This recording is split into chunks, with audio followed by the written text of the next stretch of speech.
আজ না তোমাদের সাথে শেয়ার করব আমার ঘরের ছোট্ট কোণটা আমি কিভাবে সাজালাম।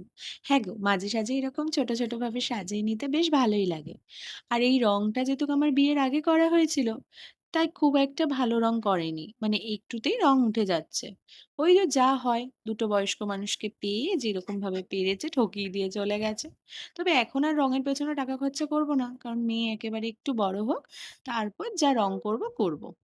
এখানে কি সুন্দরভাবে দেখো আমি স্টিকারটা মেরে নিলাম। তোমরা কেমন লাগছে অবশ্যই কমেন্ট করো কিন্তু। আর এখানটা স্টিকার মেরে নিচেও একটুখানি অন্যরকম একটা ডেটো স্টিকার মারবো।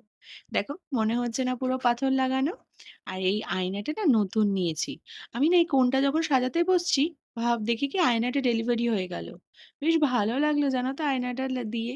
আয়নাটা দেখতেও খুব সুন্দর। তো কেমন লাগছে আমার এই কোণটা অবশ্যই কিন্তু কমেন্ট করো। তো চলো, আজকের গল্প এখানেই শেষ করলাম। দেখা হচ্ছে নতুন গল্প নিয়ে নতুন কোনো ভিডিওতে।